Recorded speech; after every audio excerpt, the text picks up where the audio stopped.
I'm Jim Angle. I worked in broadcasting from 1981 until 2015. And then retired and started drinking more wine. I covered the White House for various organizations under Ronald Reagan, Bush 41, Clinton, and Bush 43. Jim Angle made quite an impression from the moment he started at Fox. Before the channel's launch, our chief White House correspondent already had years of experience at CNN, ABC, and NPR. Jim traveled the world covering 2 different presidents for us. With the president in South America, in Rwanda, Beijing, China, Moscow, Jim Angle, Fox News. We're going to miss Jim Angle. Good luck, Jim, in retirement. I am told the red wine tastes even better in retirement, so from all of us here, cheers. Growing up in Texas, my dad drank beer. Dad drank whatever beer was cheapest. Jim, once he moved to Virginia, developed a taste for wine. Now, I'd had some wine in college, but the EPA made them quit selling that wine because they considered it to be toxic. My brother George is as full of bull as a Christmas turkey and is known for his one-liners. He laughs at himself, he laughs at his own jokes. He's a lot of fun to have around. He doesn't know jack about wine, but I'm trying to teach him. This week on Winemakers Uncorked, we're going to visit 3 wineries in different parts of Texas, each with their own distinctive styles and their own distinctive ownership. First place we're going is Messina Hall, which is owned by Big Paul Bonarigo, along with his very good-humored and tolerant wife, Meryl, who goes along with some of Paul's antics. He has 3 different vineyards. The one we're visiting is in Bryan, Texas. He has another vineyard over in Fredericksburg, and another one in what Texans call the High Plains. Paul is a big personality and makes a lot of different wines. When I came to Texas in '71, it was liquor and it was cheap beer. This year, Texans will consume about 25 million gallons of wine. We're the 2nd largest consumer of wine in America, only behind California. In Texas, there are more than 300 wineries. When I tell people that, they're what? Texas? This is what we grow right here on the estate. It's the only port in the world that's made without the use of spirits. So this is all naturally fermented. This has a chocolate cherry flavor to it. It's about 18.5 alcohol. Tomorrow, in essence, we will pick the equivalent of 5,000 bottles. At Messina Hall, they have a big wine club, and everybody in the wine club came to help pick grapes. So you've got singing, you've got dancing, you've got grape crushing, you've got people stepping out of the grape vats onto t-shirts, so their purple-stained feet become their memento. Big Paul takes a dim view of those who bring in grapes from California.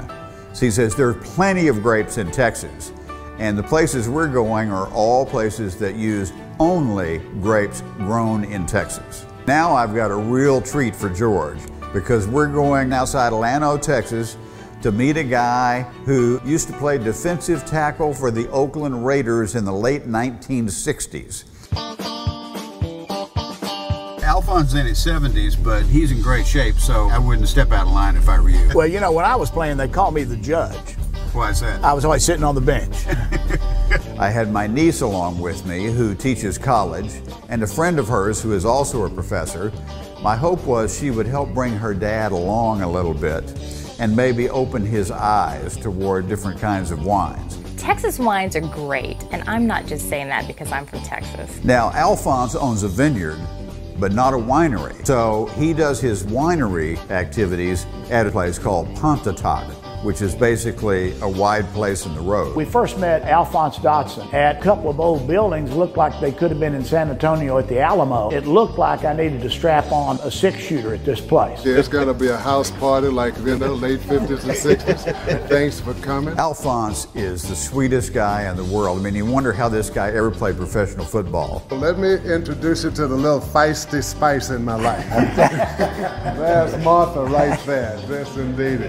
Hi, Martha. I'm George Angle. I'm the younger, better-looking brother. You'll find that he's completely full of bull, so, you know, your tolerance level may be reached fairly early. That will be okay. George and Jim Angle, the brothers, Heckle and Jekyll. We're going to put him to work today. I am glad the four of you showed up because part of my crew for bottling wasn't able to make it today. And hell, y'all just fell in at the right damn time. There are 3 mobile bottling operations in Texas, and they basically back up a truck with a trailer, and in the trailer is an entire bottling operation. Today we are bottling wine. We're bottling about 110 cases of a nice red blend. It's mostly a Bordeaux blend. It's got Merlot and Cabernet Sauvignon, a little Petit Verdot, and then just to mess things up, it's got a little bit of Sangiovese, which normally doesn't belong in a Bordeaux blend, but hey, we're in Texas. We can set our own standards. Don Pullum, the white-bearded year-round Santa Claus. He'll let you know that he has his master's degree in marketing from Harvard. I shake him up and give him a little bit more white hair because of not following the damn rules that have been set up on the way that you're supposed to make wine. You probably never had a wine like this, George. This is not like a commercial wine where they're making tens of thousands of cases. This is a wine that's handmade, and Alphonse does it the way they did it, 100 years ago. Today, George is my rookie, and I might have him sing a school song. I've got an idea for you. Once you work the corking station, because I've long thought you should put a cork in it. Alphonse wanted to put Jim and George to work, and I'm happy to help out with that.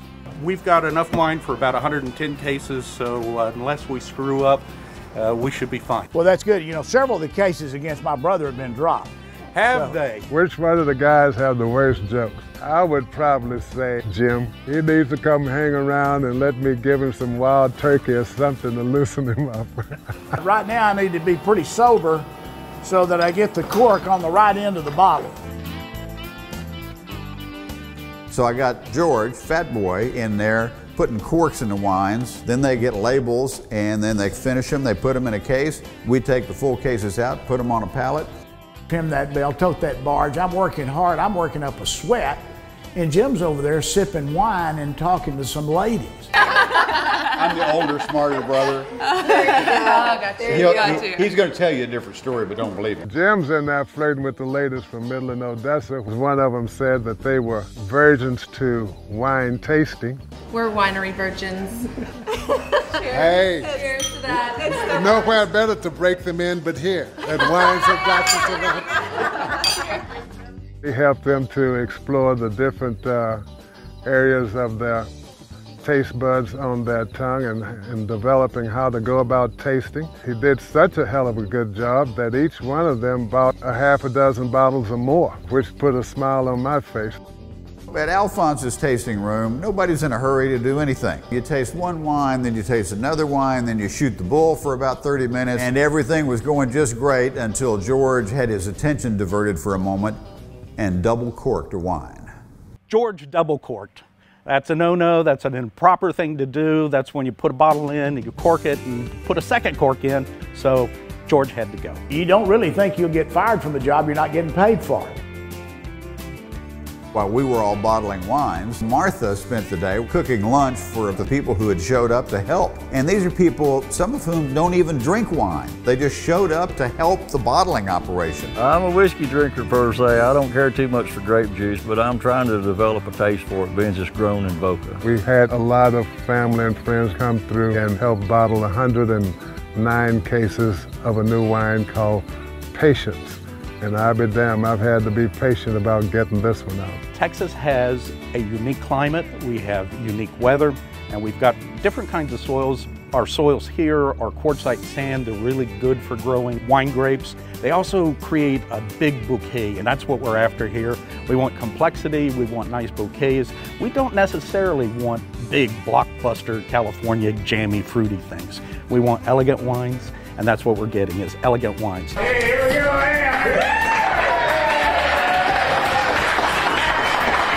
After a long day of bottling, you finally have to take a break. So we actually went into town and went down to the river and took our shoes off and stuck our feet in the water. It's a good thing to have Syrah there in case I fell in or Fat Boy slipped, although I'm not sure there's anything Syrah could have done to save her dad. So the next morning we went to Alphonse's house and vineyard, and Martha was nice enough to make a traditional Mexican breakfast for us. She even made nopalitos, which is a dish made from chopped up cactus. She's a great cook, and we had a great time. It was really exciting to see all the sports memorabilia that Alphonse had from his days in college football as well as his days in professional football. Alphonse was looking for land, and he found this plot of land.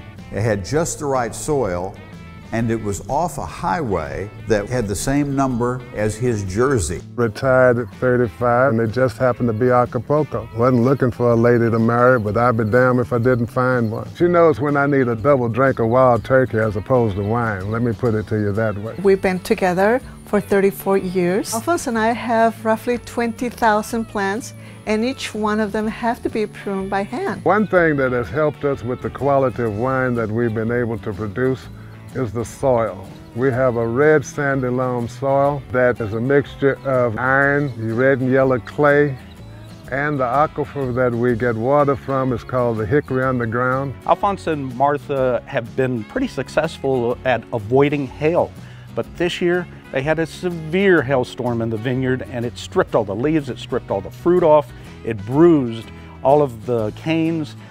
This is going to take some time to recover from. We lost 95% of our crop in 7.5 minutes. It takes a crazy man to grow grapes. They're very, very labor intensive, and I guess Alphonse fits that bill. I got to think about my mom because she said, I used to worry about you becoming a gambler, and now you're about to become the biggest damn gambler of all, getting off into farming. So after breakfast, we walked out in the vineyards to check things out. You almost never go into a vineyard without doing some pruning. You take advantage of any free labor you can get, including myself and Fat Boy. And then so you got to look around where there's been hail damage and replace that. They said they have a problem with hogs. I thought they were talking about you, but they meant the real hogs. The deer that come in here, they eat the real tender part of the plant. The shoots. Yeah, but you can get rid of the deer. Yeah. Yeah, it costs you a little bit. Yeah, like what? It costs you a couple of bucks. Well, Alphonse, I have one question to ask you. Right. Which is tougher, tackling quarterbacks or tackling the work on the vineyard? Oh, hell, that's an easy answer. Tackling quarterbacks and knocking them on the ass is much easier than this damn grapevine. After we got through walking through the vineyards, then we went over to see Dean, who has a working ranch. As we got there, Dean said, hey, you guys want to ride my horse? What could we say? Okay, it's not easy to ride on the back of a horse with your brother on the front. I've traveled all over the world, gone to lots of places with presidents, covered lots of campaigns. I'm not sure I ever faced any more danger than riding that horse with George.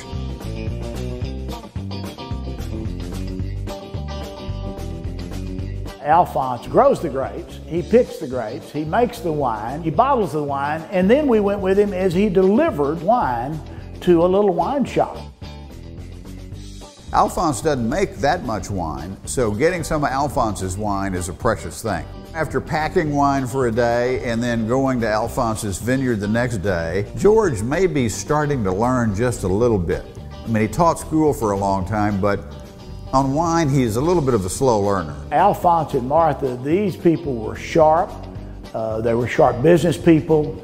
Alphonse is a very intelligent, thoughtful philosopher. And when he was on the football field, he was one tough competitor. We finally said goodbye to Alphonse and Martha because we've got places to go and other wineries to see. And in Texas, there's nothing for miles and miles, but miles and miles. Now we're going to a winery called Kiepersol that is owned by two sisters, Marnell and Velmay, and it's just outside Tyler, Texas, in East Texas. Well, this is it, Kiepersol. So the two sisters invited the two brothers out to the winery. If they'd known you, they would have only invited me, but as it is, here we are, both of us. We are a destination, a winery, distillery, restaurant, bed and breakfast, event center. If you want it, we can provide it. I was very pleased because they put us in what is called the stables. This had been a barn to house the big Clydesdale horses. I once went to a barn dance and one of my friends went and his girl gave him the same old stall. The girl's sister, unfortunately, was kicked out of the barn dance. Apparently, she couldn't keep her calves together. As it turns out, no matter how much wine George drinks, his jokes don't get any better. And no matter how much wine you drink, they don't get any better. Hey, Come on in. Good Welcome morning. to Keepersall. Thank you very much. Thank I'm you. George Angle. Nice to meet you. I'm Jim. Good to see you, Marnell. Nice to meet you, Jim. Welcome. I'm the younger brother, and feel free when you look at my brother to divert your eyes, because a lot of women do that. Marnell gave us her 2 best tour guides, Michael, the winemaker, and Papa T, a retired policeman from Tyler who works for wine. You may know my parole officer. He might. He might. Let's see. So this is the tank room here, and here's Papa T. How are you? Jim Angle. Good to meet you. Hi, Papa T, George Angle. And this is the tank room. As Elvis would say, thank you. Thank you very much. That's right. That's right. This is where the magic happens. This is where the grapes and the juice come in and the fermentation starts. Keepersall has grown from 3 of these fermentation tanks to about 35, 36 now. I understand you get paid in wine. Marnell told me she feels guilty because I don't want money. And I said, Marnell, I would feel guilty taking money. So yes, I have a lot of wine at my house. The lab is right here. Let's wander in there. This is where all of our quality control, quality assurance happens right here. A lot of wineries kind of outsource that, but here we're kind of on an island, so we've taken it upon ourselves to make sure that we can have as much influence on the wine from the grape to the glass. So you guys are here at just to the right time. I got some work for you. We're going to go pull some samples and get the day started. I think I hear my wife calling me, Michael. I may have to go home. So this is a process called cold or tartrate stabilization. This is all about making sure that the wine visually looks good to you. It doesn't necessarily do anything to change the organoleptic or flavor profile of the wine, but it makes it more visually appealing, which gets you prompted to taste and enjoy the experience of what wine is. My wife is all about making things look better. She just turns down the lights. She finds that's the best way to make me look better. George's jokes are about as corny as it gets. I mean, they should be at the New York City Fair with all that kind of corn on those dogs. They're still a little cloudy, by the time... When we get finished, everything will drop out of the tank and it'll be beautiful and clear. I guess it's probably too early to taste it, you think? Nonsense, never too early to taste. Never too early to taste, in that case.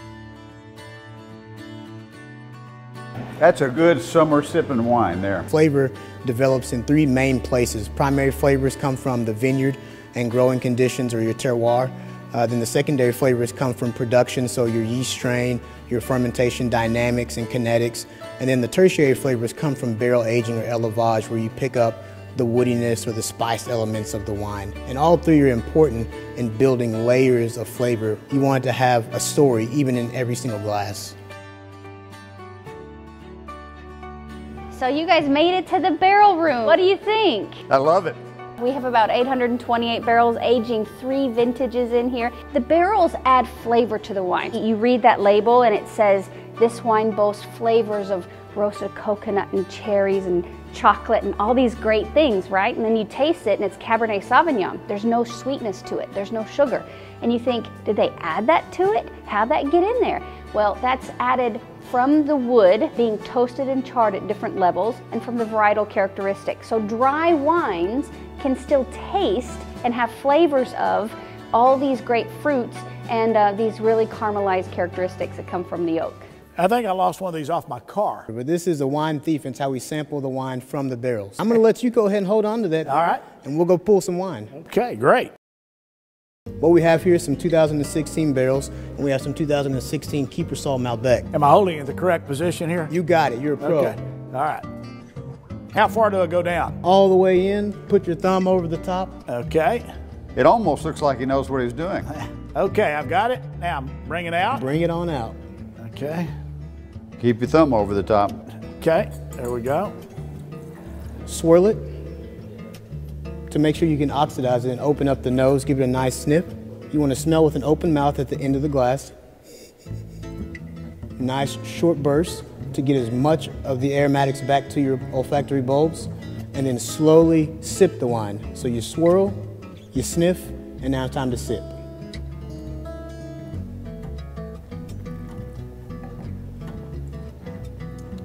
Very nice. Salute. Hello.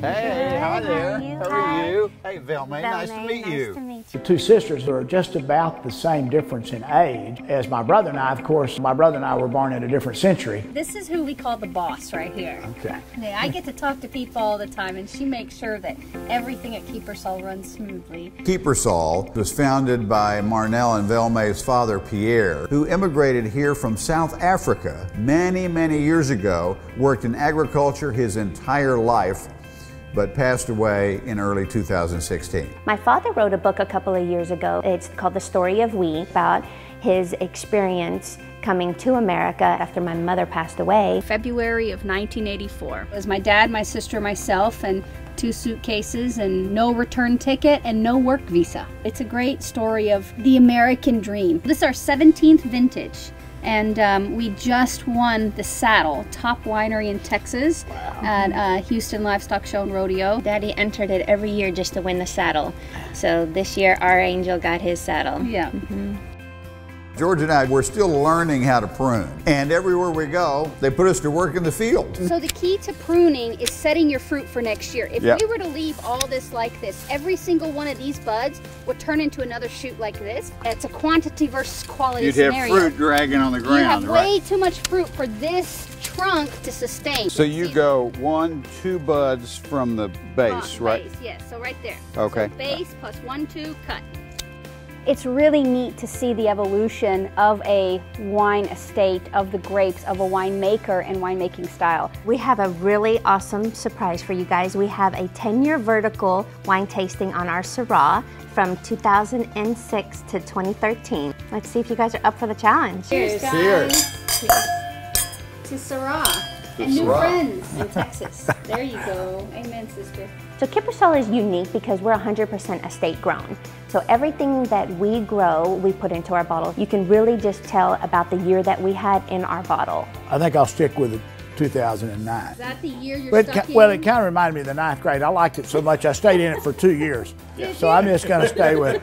I'm going to stay with the 2009. I'm not sure why they call it a vertical lineup, because after you taste 10 wines, you're pretty horizontal. Well, the sisters had arranged something very special for dinner. We had a pizza cook-off. You got 3 minutes to make the best pies of your life. We served them to the judges, and lo and behold, Jim Angle's pizza got the most votes. You feel like family after you've been here for about 24 hours. And one of the nice things about visiting wineries, aside from drinking the wine, of course, is that no matter what time of year you go, it's beautiful. We finally said goodbye to Marnell and Velmay. You could actually spend most of your life going to Texas wineries. There's more than 300, and there are more opening all the time. And once you get the one that you like, it's kind of hard to leave. But there's 49 other states. Texas wines are outstanding, but you know, there are other states in the union. I mean, I've been told that, I've visited some of them. Don't tell anybody in Texas. So I'm just waiting for the day when I show up at George's house and I see him, instead of going to the fridge to get a beer, he walks back with a bottle of wine. That'll be the day.